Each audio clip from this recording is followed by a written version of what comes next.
Assalamualaikum warahmatullahi wabarakatuh. Perkenalkan, saya Nabila Firda Amalia dengan NIM C1C025101 dari kelas R11 Akuntansi.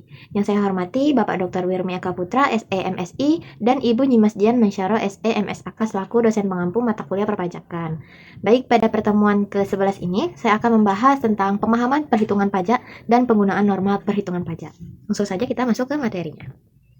Nah, baik, yang pertama itu adalah cara menghitung pajak ya, yang secara umum. Nah, perhitungan pajak penghasilan itu digunakan untuk menentukan pajak yang harus dibayar oleh wajib pajak. Kemudian, pajak itu dihitung berdasarkan penghasilan kena pajak atau sering disingkat sebagai PKP. Lalu, PKP itu akan dikenakan tarif sesuai dengan pasal 17 UU PPH. Nah, jadi ini ada rumus untuk pajak penghasilan bagi wajib pajak badan dan juga bagi wajib pajak orang pribadi. Akan saya jelaskan yang pertama untuk pajak penghasilan wajib pajak badan, yaitu dengan rumus penghasilan kena pajak dikali tarif pasal 17. Nah, yang dimana penghasilan kena pajak itu adalah penghasilan neto. Dan penghasilan neto itu didapatkan dari penghasilan bruto dikurangkan dengan biaya-biaya yang diperkenankan UU PPH. Nah, biaya-biaya yang diperkenankan itu sudah saya bahas pada pertemuan sebelumnya. Lalu baru dikali dengan tarif pasal 17. Kemudian untuk wajib pajak orang pribadi, itu penghasilan kena pajak juga dikali dengan tarif pasal 17, dan penghasilan kena pajaknya itu didapat dari penghasilan itu dikurangi PTKP. Penghasilan tidak kena pajak dikurangi PTKP, kemudian baru dikali tarif pasal 17. Nah, penghasilan itu didapat dari penghasilan bruto dikurang biaya yang diperkenankan UU PPH. Itu sudah saya bahas di pertemuan sebelumnya ya. Kemudian baru dikurangi dengan PTKP.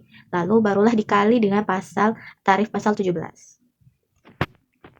Kemudian cara menghitung PTKP, penghasilan tidak kena pajak. Nah, besarnya PTKP per tahun itu sebenarnya ini sudah saya bahas pada pertemuan sebelumnya, namun akan saya jelaskan lagi, yaitu 54 juta untuk wajib pajak orang pribadinya, kemudian tambahan 4.500.000 itu untuk yang kawin, kemudian tambahan 54 juta lagi untuk istri yang penghasilannya itu digabung.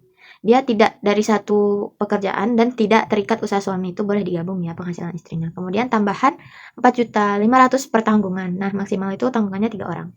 Kemudian tarif PPH pasal 17. Tarif ini bersifat progresif.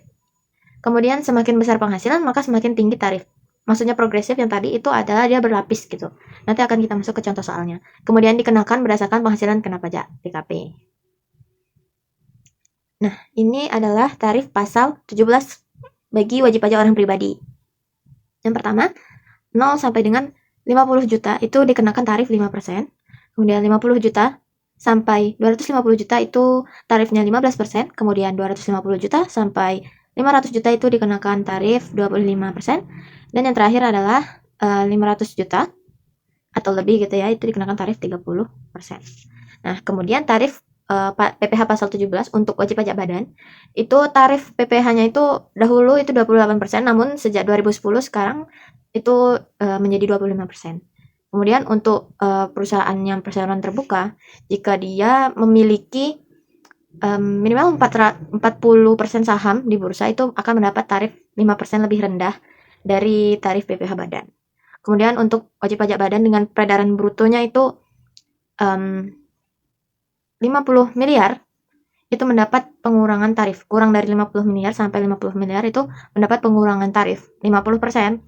Untuk bagian PKP dari peredaran bruto sampai dengan 4,8 miliar. Jadi ketika dia memiliki peredaran bruto peredaran bruto kurang dari 50 sampai 50 miliar, itu dia akan mendapat diskon ya 50%. Tetapi yang akan mendapat diskon tuh bukan semuanya, tetapi hanya 4,8 miliar dari peredaran bruto dia gitu. Nah, kita akan masuk ke contoh soalnya. Yang pertama, ini ada sebuah perusahaan PT, dia mempunyai peredaran bruto itu 30 miliar. Kemudian dia mempunyai penghasilan kena pajaknya itu 3 miliar. Kemudian bagaimana cara mencari PKP dan juga total pajak yang terhutangnya? Nah, ini dia. Yang pertama itu kita lihat dulu, peredaran brutonya itu 30 miliar yang dimana itu di bawah 50 miliar tadi. Ini akan mendapat tarif 50% ya, fasilitas. Nah, kemudian bagaimana cara mencarinya? Yaitu kan dia mempunyai peredaran bruto 30 miliar. Nah, sebenarnya yang mendapat fasilitas itu hanya yang 4,8 miliar tadi kan. 4,8 miliar. Nah, jadi cara mencarinya itu 4,8 miliar itu dibagi dengan 30 miliar di peredaran bruto. Jadi dibagi dan dikali dengan PKP-nya menghasilkan pajak yaitu 3 miliar. Maka akan mendapatkan 480 juta. Jadi itu adalah PKP yang mendapatkan fasilitas yang seperti syaratnya tadi. Nah, kemudian PKP yang tidak mendapat fasilitas ada berapa? Nah, yaitu PKP awalnya itu yang 3 miliar itu dikurangkan dengan 480 juta. Nah, maka hasilnya adalah PKP yang tidak mendapat fasilitas yaitu 2,52 miliar. Ya, 2 miliar 520 juta itu. Lalu kita menghitung pajak atas PKP fasilitasnya. Jadi, dia kan PKP-nya 25% ya. Kemudian dia mendapat diskon nih, 50%.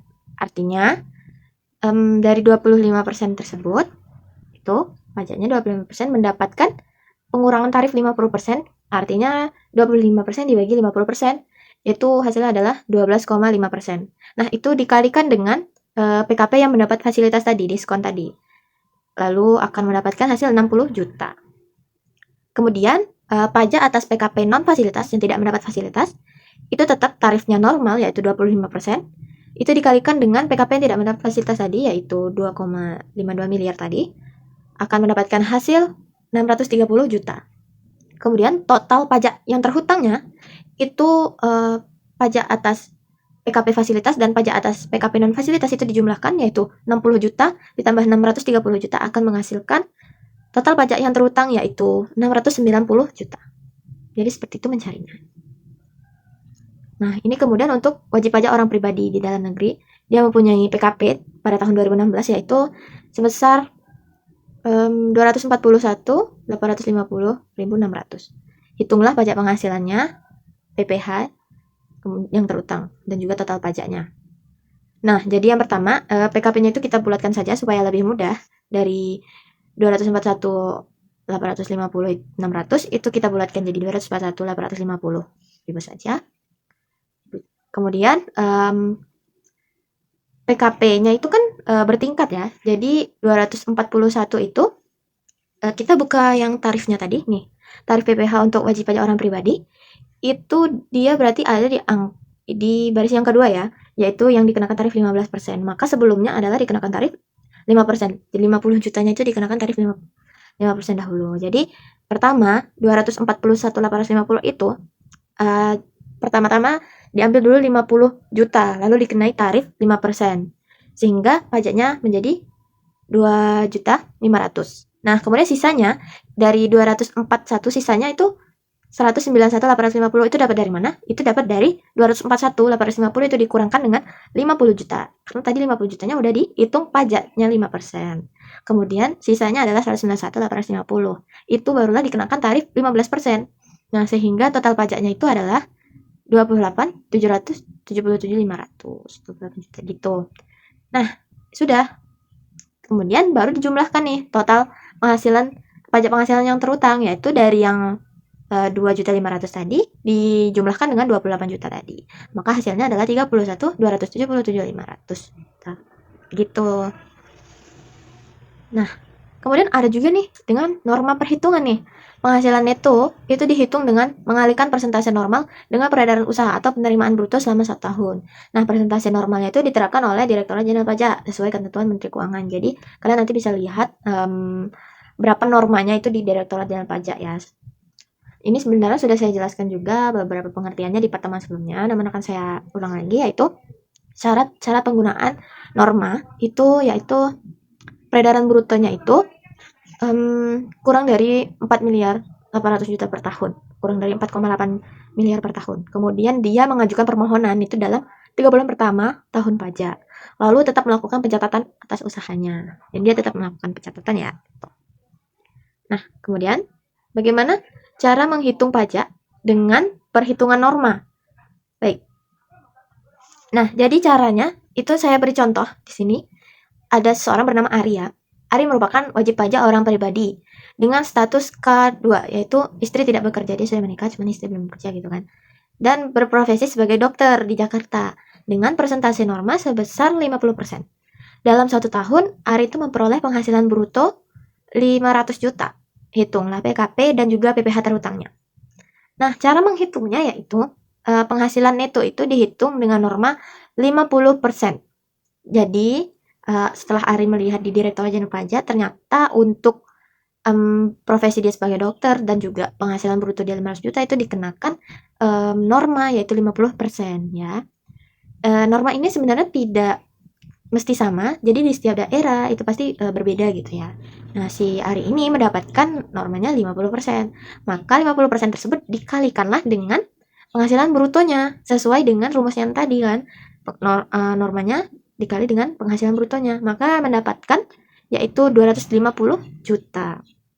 Itu penghasilan itunya. Kemudian untuk PTKP K2 yaitu istrinya tidak bekerja itu totalnya ya, ini sudah ditotal dari wajib pajak pribadi juga, yaitu 67.500 juta. Sehingga penghasilan kena pajaknya 250 juta itu penghasilan kena pajak. Nah, dikurang PTKP seperti rumusnya kan dikurang PTKP ya. Kalau untuk wajib pajak orang pribadi yaitu PTKP-nya kan 67.500. Dikurangkan sehingga PKP dia adalah 182.500 juta gitu. Nah, lalu barulah kita hitung nih perhitungan pajaknya dengan tarif PPh itu tadi. Tarif PPh pasal 17 itu tadi. Nah, dia berada di angka yang kedua juga yaitu 15% dan di atasnya ada 5%. Maka dari 182.500 kita ambil dulu 50 jutanya untuk dikalikan dengan tarif pasal 17-nya yaitu 5%, maka akan menghasilkan 2.500.000. Kemudian sisanya yaitu 182.500 dikurangkan dengan 50 juta itu bersisa 132.500. Itu dikalikan dengan tarif selanjutnya yaitu 15% dan menghasilkan 19.850. Nah, maka untuk mencari total pajak penghasilan yang terutangnya yaitu 2.500.000 itu ditambah dengan 19.875. Maka akan menghasilkan total pajak yang terhutang yaitu 22.375. Seperti itu cara menghitungnya dengan norma perhitungan. Nah, baik. Selesai pula penjelasan yang telah saya jelaskan. Semoga mudah dimengerti dan saya mohon maaf juga apabila terdapat kesalahan. Terima kasih. Wassalamualaikum warahmatullahi wabarakatuh.